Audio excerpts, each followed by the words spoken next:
Dalam seri ke-87 ini didukung oleh para pemain Narto Bantul sebagai Rawedeng, Heri sebagai Rayuyu, Chris Urspon sebagai Rakuti, Patriawati sebagai Sitangsu, Rusli sebagai Rasemi, dan Asdi Suhastra, pembawa cerita. Selamat menikmati. Prajurit-prajurit Majapahit segera dikerahkan untuk mencari ranting-ranting pohon yang sudah kering. Mereka menumpuk ranting-ranting itu di mulut goa. Makin lama tumpukan makin tinggi, hampir menutupi seluruh mulut goa. Rawedeng kemudian memerintahkan agar prajurit-prajuritnya berhenti. Ya, cukup. Sekarang bakar ranting-ranting kering itu. Mumpung angin sedang berpihak pada kita. Angin berhembus ke arah mulut gua.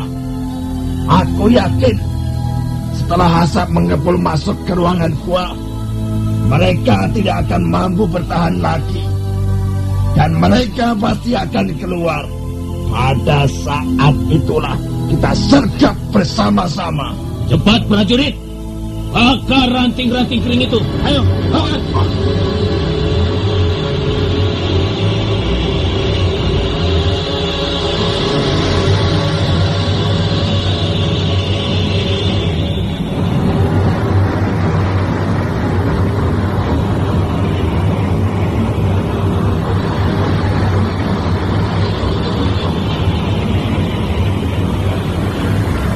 4 orang prajurit yang menggenggam obor segera melompat ke depan.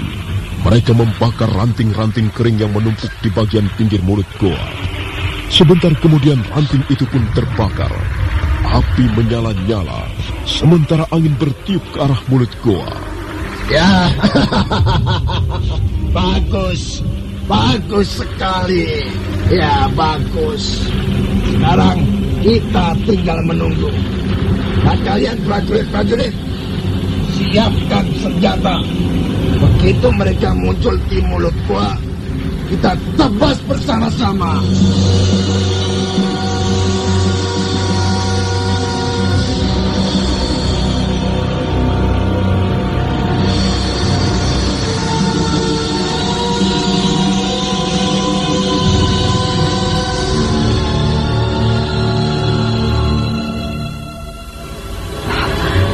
Kakang, mengapa udara di dalam gua ini menjadi panas? Kurang ajar. Mereka membakar sampah di mulut gua. Asap tebal sekali. Aduh, bagaimana ini, Kakang? Setan keparat. Rupanya mereka sudah tidak lagi sabar menunggu. Dan mereka menggunakan cara yang licik untuk memaksa kita keluar. Aku hampir tidak bernapas, Kakang. Asap tebal sekali. Sial, rupanya angin berhembus ke arah mulut gua. Kakang, aku tidak bisa bernapas. Kakang, kita harus keluar dari tempat ini. Tenanglah, Sitangsu. Kita tunggu perkembangannya.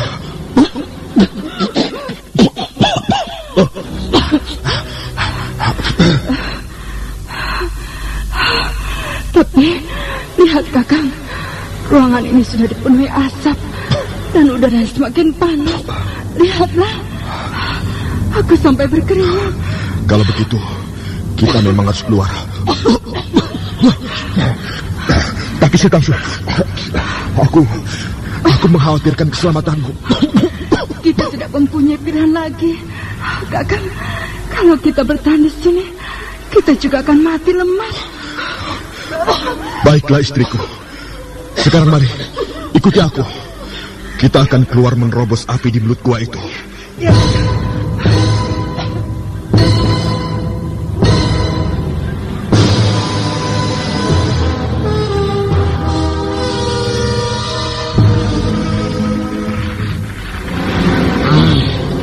Kalau mereka tidak mau keluar dari gua, mereka juga akan mampus, Rayuyu. Mungkin mereka memilih mati di dalam gua, Raweting. Atau barangkali ada jalan tembus ke tempat lain. Aku tidak mau gagal lagi, Rayuyu. Sekarang kita harus dapat menangkap harimau yang gila itu. Pokoknya dia harus tertangkap. Kita sabar dulu, Raweting. Kita tunggu sesaat lagi. Sementara itu di ruangan goa, Rakuti dan istrinya siap-siap menerobos api yang menyala-nyala di mulut goa. Si Tangsu berdiri ketakutan di belakang Rakuti. Rakuti berusaha membesarkan hati istrinya. Iya, ini hanya satu-satunya jalan, Si Tangsu. Kita harus menerobos kobaran api ini untuk bisa keluar. Dan setelah di luar nanti, kita belum tentu selamat. Itu soal nanti. Yang penting, kita keluar dari gua ini. Bagaimana, Si Tangsu? Kau sudah siap? Aku sudah membungkus rambutku dengan daun-daunan di dalam gua. Aku sudah siap, Kakang. Apapun yang akan terjadi, aku sudah siap. Sekarang, naiklah ke punggungku. Aku akan membawamu lari menerobos api. Cepat, Si Tangsu. Naiklah ke punggungku. Kita tidak punya waktu banyak lagi. Udara semakin panas. Baik, Kakang. Si Tangsu naik ke punggung suaminya. Wanita cantik itu mendekap leher suaminya erat-erat. Sementara Rakuti mengambil ancang-ancang untuk menerobos kobaran api. Awas, Si Tangsu. Aku akan segera melompat. Iya!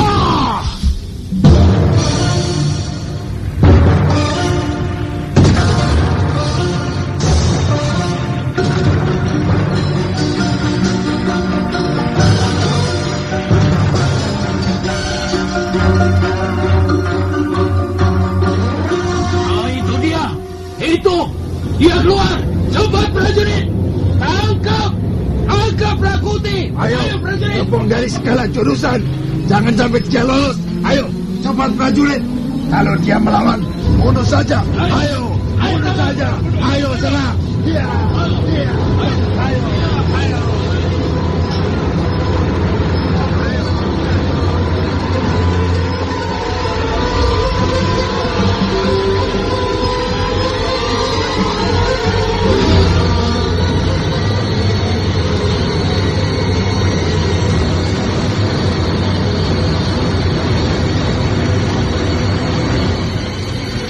Rakuti sambil melindungi si Tangsu istrinya berusaha memberikan perlawanan sengit. Dengan senjata tombak Patmayoni dia mengamuk. Beberapa orang prajurit terjungkal roboh dan sebagian masuk dalam kobaran api. Rawedeng dan Rayuyu marah sekali. Mereka pun segera turun ke langgang. Pertarungan berlangsung semakin seru. Lama-kelamaan Rakuti nampak mulai kerepotan. Tenaganya mengendor. Dan pada saat itulah seorang prajurit membidik paha kanannya dengan sebuah anak panah. Rakuti mengadu dan si Tangsu menjerit.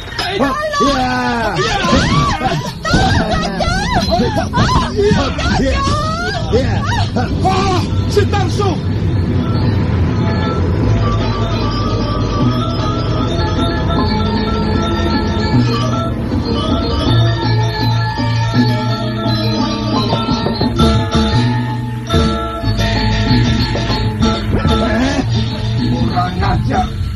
Dia dapat menoloskan diri, Rayuyu. Tapi kita dapat meringkus istrinya, Rawedeng.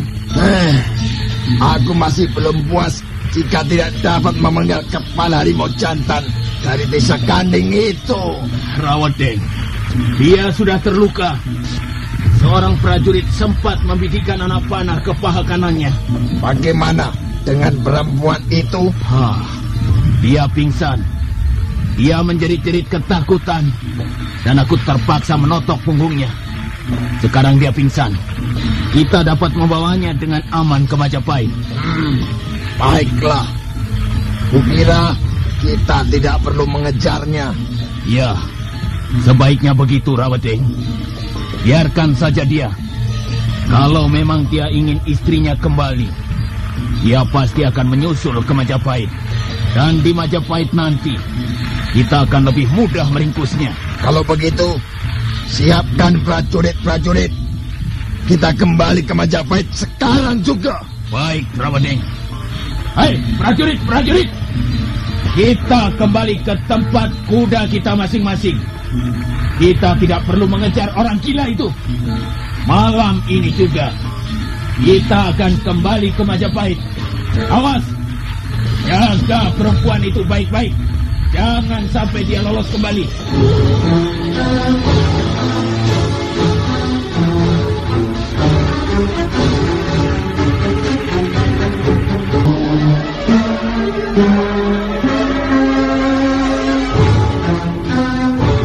Rawedeng, Rayuyu dan prajurit-prajuritnya bergegas meninggalkan mulut goa. Sebentar kemudian mereka sudah tiba di tempat menyimpan kuda. Sitangsu dinaikkan ke atas punggung kuda bersama Rayuyu. Setelah semuanya beres, mereka pun memacu kudanya menembus kegelapan malam.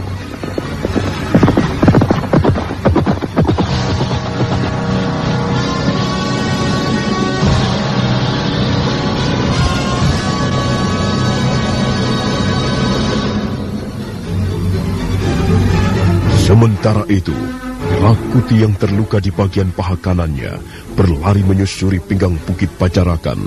Sekali waktu dia terjatuh, tapi kemudian bangkit kembali dan meneruskan berlari.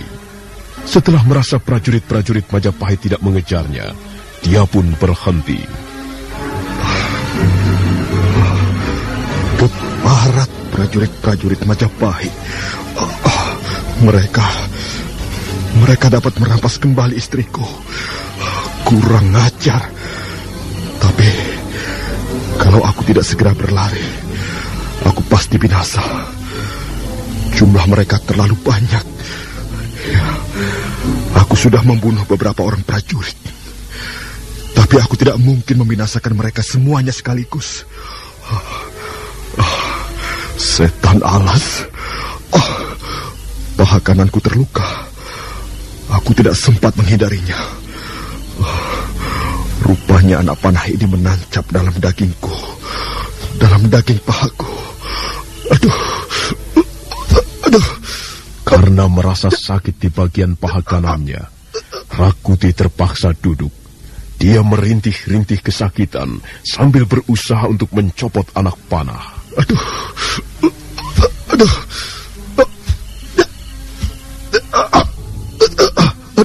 Sukar sekali mencabut anak panah ini.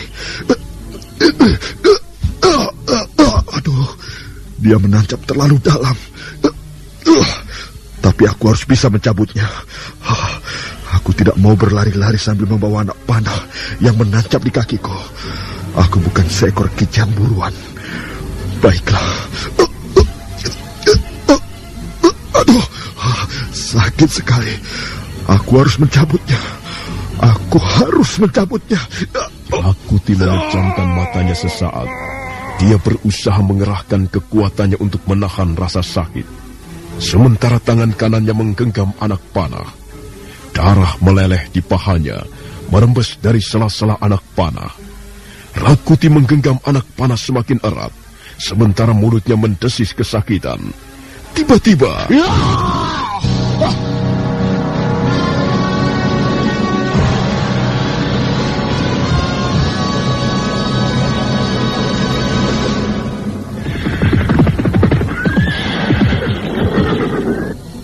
Ada apa, Rayuyu? Dia mulai sadar, Rawedeng.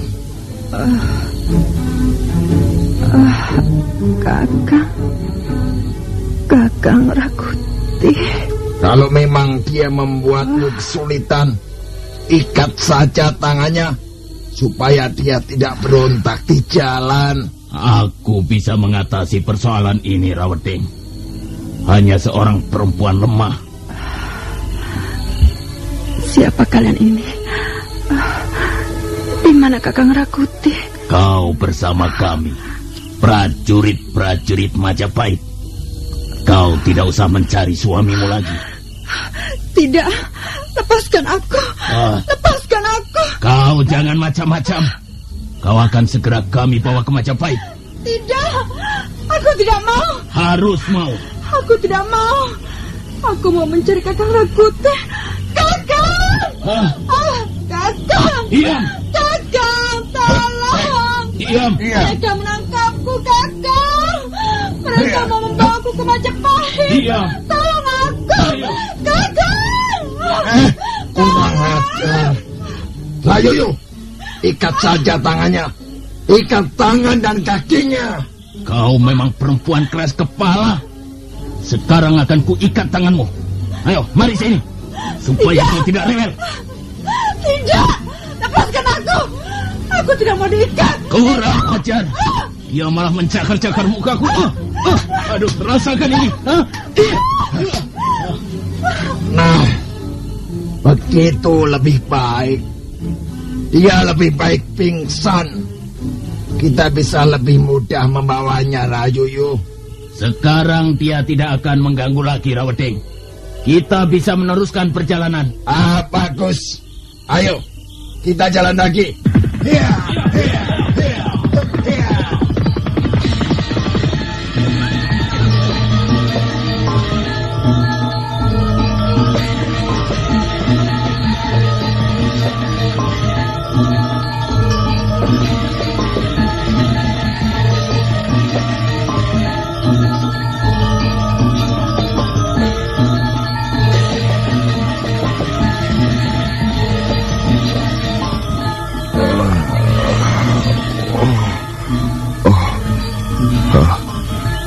Di mana aku ini? Si Tangsu. Iya. Kaukah itu si Tangsu? Kau sudah sadar kembali, Rakuti? Syukurlah. Hampir semalaman kau pingsan. Siapa kau? Kau sudah lupa padaku? Kau mempunyai seorang teman akrab dari desa Pajarakan. Rasemi. Kaukah itu Rasemi? Aku merasa bangga sekali karena aku dapat menolong seekor harimau jantan yang buas yang sedang terluka parah. Aku menggotong tubuhmu dari tepi jalan, Rakuti, dan aku sudah merawat luka-lukamu itu. Paha kananmu sobek menganga lebar. Mereka mengeroyokku. Hah? Siapa? Mereka siapa? Prajurit-prajurit Majapahit. Oh, kau mempunyai urusan apa sehingga dikeroyok prajurit-prajurit Majapahit? Mereka memukul ibuku dan menculik istriku. Begitu. Oh, sudahlah. Sekarang lupakan dulu persoalanmu itu. Kau sedang sakit, bukan? Lukamu itu memang tidak parah, tapi kau membutuhkan 2 atau 3 hari untuk istirahat. Minumlah. Ini, supaya tubuhmu menjadi lebih segar. Terima kasih, Rasmi. Ya. Tapi sebaiknya aku tidak berada di rumahmu. Mengapa? Kau aman di sini? Prajurit-prajurit Majapahit itu mungkin belum melepaskan aku. Mungkin saja mereka masih mencari-cari aku. Itu tidak menjadi soal, Rakuti. Yang penting kau istirahat. Biar aku yang menghadapinya. Rasemi, aku tidak ingin melibatkan dirimu. Kau membutuhkan pertolonganku, Rakuti. Dan aku bersedia menolongmu. Kau jangan keras kepala. Aku tahu watakmu, Rakuti. Kau ini seorang laki-laki berangasan. Kau mudah tersinggung. Dan hatimu mudah terbakar. Kalau kau mampu menguasai nafsumu yang menyala-nyala itu, kau bisa mempunyai masa depan yang lebih baik, Rakuti. Apakah ini sebuah nasihat untuk seorang sahabat? Iya, kita adalah sahabat. Kita bisa bekerja sama dalam berbagai hal. Tak ada keinginanku sekarang ini, kecuali merampas kembali istriku. Mungkin istrimu sekarang sudah dibawa ke Majapahit. Dan kau tidak mungkin mengambilnya kembali, Rakuti. Kecuali... ya, kecuali kau sudah menjadi orang yang tidak waras. Rasemi, aku akan mengambilnya kembali. Aku mempunyai keberanian untuk itu. Kau akan lihat nanti bahwa prajurit-prajurit Majapahit itu ternyata bisa kukalahkan. Ya, aku sudah membunuh beberapa orang di antara mereka. Sudahlah, Rakuti. Sekarang ini kau sedang sakit. Lebih baik kau istirahat sajalah. Kau bisa tidur di ruangan ini dengan nyaman. Kalau kau membutuhkan sesuatu, ya katakan saja kepadaku. Aku tidak bisa tinggal diam seperti ini. Aku harus merebut istriku kembali. Jangan berlaku bodoh. Kau tidak bisa melawan prajurit-prajurit Majapahit hanya dengan keberanian, kesombongan, dan sedikit kekuatan. Itu mustahil. Sudahlah Rakuti, sudahlah. Ikuti perkataanku. Kau akan segera sembuh. Rasmi. Apa? Terima kasih. Terima kasih atas pertolonganmu. Ya, aku senang mempunyai seorang sahabat seperti kau, Rakuti. Sudah lama sekali kita tidak pernah bertemu. Ya, mudah-mudahan saja pertemuan kita kali ini mempunyai arti yang lain. Nah, selamat istirahat ya. Rakuti diselamatkan sahabatnya sejak kecil yang bernama Rasmi, yang tinggal di desa Pajarakan, di kaki bukit Pajarakan. Rasmi merawat luka-luka sahabatnya dengan cermat. Hari itu Rakuti hanya tidur-tiduran saja di ruangan bilik yang disediakan Rasmi. Keadaan Rakuti sudah menjadi lebih baik.